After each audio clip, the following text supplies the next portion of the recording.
कायनात ते जर्रे जर्रे तू मेरे को प्यार जो मिल दे क्यों मिल दे। तै अम्मा ढेर दुआ की थी मेरे को रब हर चीज़ अता की थी।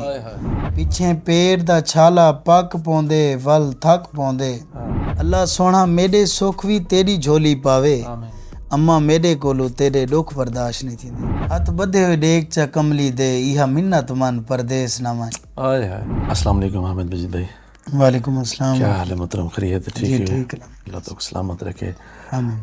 अच्छा मेरे प्यारे नाज़रीन, असां बैठे हैं अहमद मजीद भाई के ने एक दफ़ा वाला इन असां को टाइम दिते, असां बहुत शुक्रगुजार हैं थोड़े सर साकू कमेंट्स हैं जरे वीडियोज़ अपलोड की से ते थोड़े चाहने वाले थोड़े फॉलोवर हैं के ते जनाब होनी को वाला अर्ज़ करे सो ते थोड़े जरे मशहूर शेर है ना सही एक दफ़ा वाला असां को सुना दो।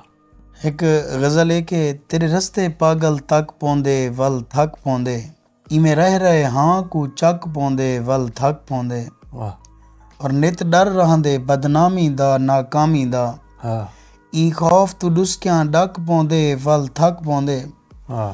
और तेरे राती ख्याल जगेंदे हिन तड़पेंदे हिन। ला दिल कमला धक धक पौंदे वल थक पौंदे।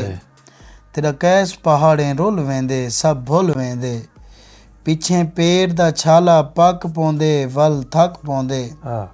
एक डोड़ा है कि तू याद ता कर तेरे रस्ते ते रख तांग फकीर न खड़दे हन।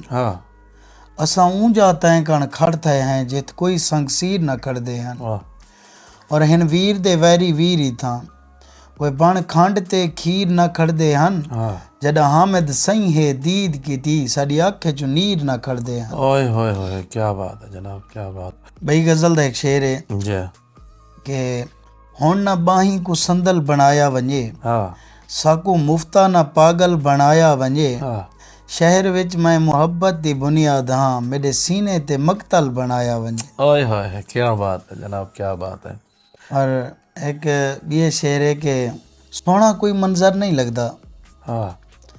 सोना कोई मंजर नहीं लगता हुण तां घर भी घर नहीं लगता। ओए होए, इतने वड्डे बोल वे जानी ते को रब तू डर नहीं लगता। ओए होए होए, क्या बात। और सोच समझदे गाल कीती कर कोई कहिंदा नौकर नहीं लगता। असां भी तो तांग च बैठूं साड़ा क्यों नंबर नहीं लगता। ओए होए होए, क्या बात है जनाब। और एक भी डोड़ा है जी परदेस ते हवाले नाल है। हथ बधे हुए डेक चा कमली दे इहा मिन्नत मन परदेस ना मन। ओए होए, उतां हर को अपनी पई है भी हे ठीक वतन परदेस ना मन। देसी राज़िक रोज़ी वतना ते मेरा सोना चन परदेस न वन।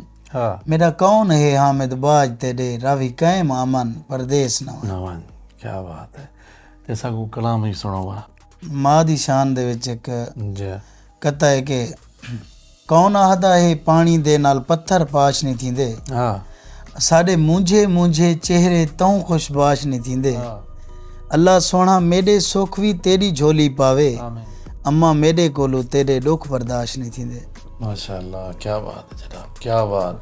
एक नज़्म में पूरी याद तक है ना उसे उनका उन्वान है मेरी जन्नत। नज़्म में मेरे मोहसिन हैं सकलैन भाई उन्होंने नामे करे सा कि एक छां है सिर ते रह वेंदी एक साया नाल वदा रहंदे। हर औख तो पहले कन्ने विच अणसुणी जई कौ आंदी है। मैं अपने आप संभल वेंदा मैं औखे वक्त तो बच वेंदा। और कोई खुशबू है जेड़ी नाल मेरे कोई खुशबू है जेड़ी नाल मेरे हर वेले टुरदी रहंदी है। मेरे को खुशियाँ सीने लई रहंदिन और कायनात ते जर्रे जर्रे तू मेरे को प्यार जो मिल दे क्यों मिल दे। तै अम्मा ढेर दुआ की थी मेरे को रब हर चीज़ अता की थी। और कौनैन दे जर्रे जर्रे तू मेरे को प्यार जो मिल दे क्यों मिल दे। तै अम्मा ढेर दुआ की थी मेरे को रब हर चीज़ अता की थी। मेरा मालिक हरदम शाद रखी मेरा मालिक हरदम शाद रखी।